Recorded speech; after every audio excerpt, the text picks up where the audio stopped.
안녕 아가들아 어디 가니? 맘마 먹다가 어디 가니?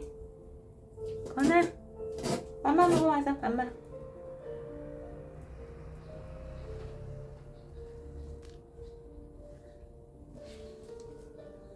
안녕하세요 여러분. 목요일 아침입니다. 우리 건이 보리수에게 제가 깔개를 새로 선물했더니 건이가 지금 무슨 냄새를 맡고 있는 것 같아요. 밥 먹다 말고. 건이 뭐하니? 응? 맘마 얌얌 옳지 얌얌. 맘마 먹어요.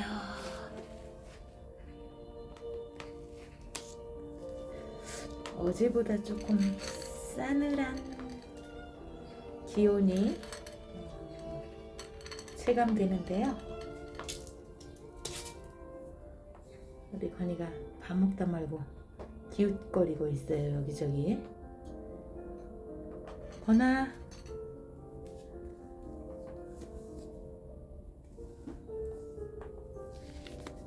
맘마 먹어.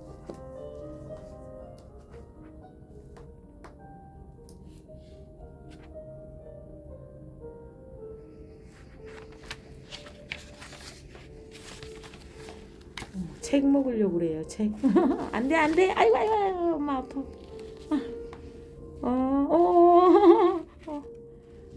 제가 무릎 위로 올라오려고 제가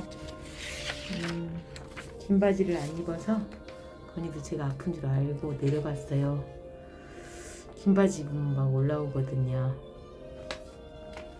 오늘은 우주와 인생의 깊은 뜻 장자 6번째 이야기입니다. 제1편 6번째 막고야산의 신인. 막고야산의 신인입니다.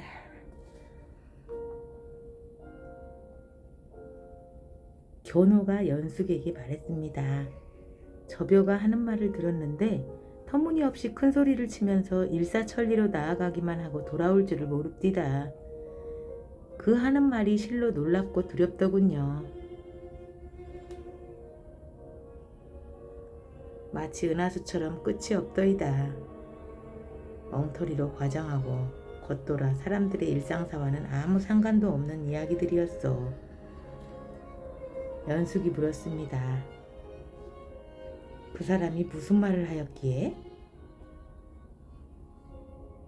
멀리 고야산에 신인이 살았는데 그 살갗이 얼음이나 눈 같고 처녀처럼 부드럽다고 했소. 오곡을 먹지 않고 바람을 들이마시고 이슬을 마시면서 살고 구름을 타고 나는 용을 몰아 사해 밖을 노닌다는 것이었소. 정신을 응집하면 병해를 막고 매년 곡식도 잘 익게 한다는 이야기였소. 도무지 미친 사람의 말 같아서 하나도 못 믿겠더구려. 연숙이 말했습니다. 그렇군. 눈먼 사람은 아름다운 장식을 볼 수 없고 귀먹은 사람은 종이나 북소리를 들을 수 없지. 몸만 눈멀고 귀먹었겠소? 지각도 그랬겠지. 이것이 바로 그대의 일이구려. 신인은 그의 덕으로 온갖 것과 어울려 하나가 된 것이요. 세상이 모두 평화를 바라는데 무엇 때문에 구태여 노심초사하여 애쓸 필요가 있겠소? 아무것도 이 신인을 해칠 수 없지. 홍수가 나서 하늘에 닿아도 빠져 죽지 않고 가뭄이 들어 쇠붙이와 돌이 녹고 땅과 산이 불에 타도 되지 않으니까. 이 신인은 제 몸의 먼지와 때, 조의 쭉정이와 결을 가지고도 요임금이나 순임금을 만들어낼 수 있는데 무엇 때문에 세상 일에 몰두하겠소?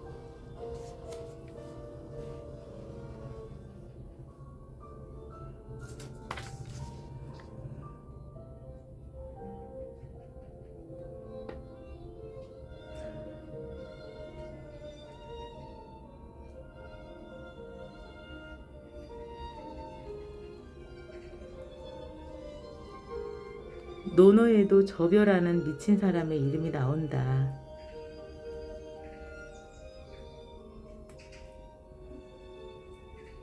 미쳤다는 것이 자유롭게 논의는 사람을 알아보지 못하는 우리 보통 사람의 눈에 그렇게 보이는 것일 수도 있고, 저벼 자신이 미친 척하면서 자신의 생각을 마음대로 전하며 돌아다니는 모습인지도 모른다.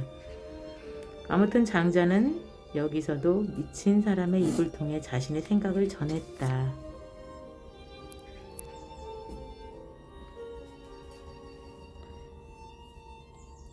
여기 신인들에 대해 홍수가 나서 하늘에 닿아도 빠져 죽지 않고 가뭄이 들어 쇠붙이와 돌이 녹고 땅과 산이 불에 타도 되지 않는다는 말을 문자적으로 이해할 필요는 없을 것이다.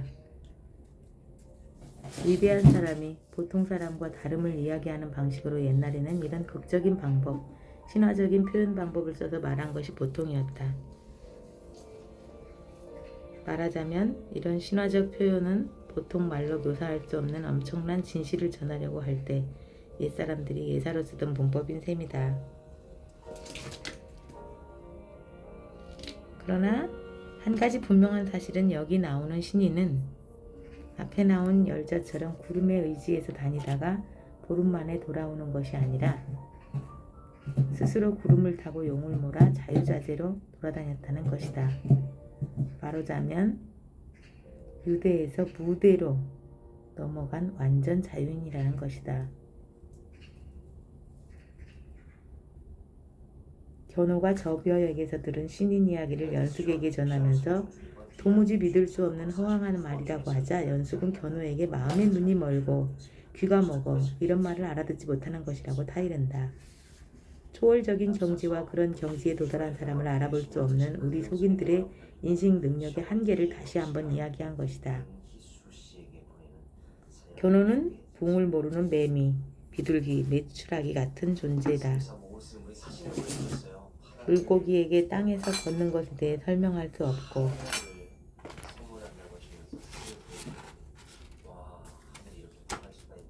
음치에게 모차르트 음악의 아름다움을 이야기해 줄 수 없다.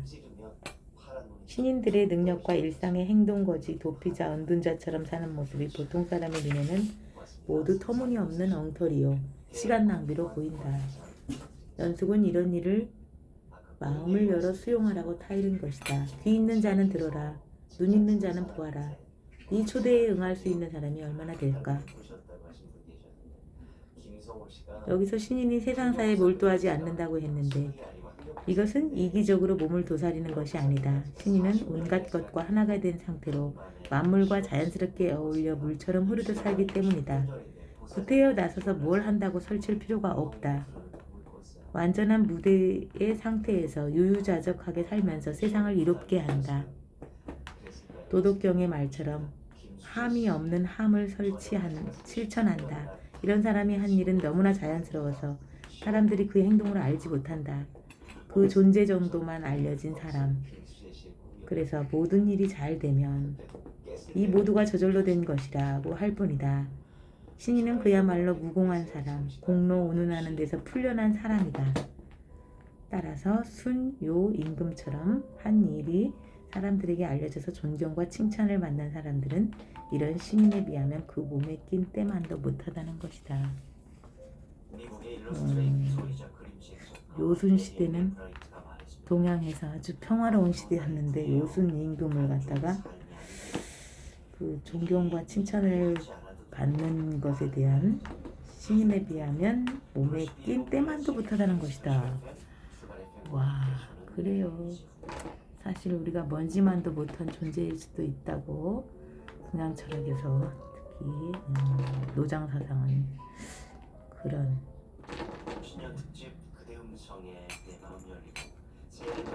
의미를 갖고 있다고도 저도 느꼈는데 오늘 6번째 이야기는 저는 문득 어떤 겸허함, 겸손함 이라는 단어가 떠올랐어요. 읽으면서 우리 보리수는 또 이거를 뜯고 있어요. 이거 벌써 바닥을 뜯으면 벌써 뜯으면 어떡해. 맛있는 거 먹어야지. 얌얌 먹어야지. 이거 먹어. 맘마 먹어. 여러분 목요일 건강하고 즐거운 하루가 되시길 바랍니다. 냠냠냠냠. 아가들 안녕. 오늘 좀 길었습니다. 들어주셔서 감사해요.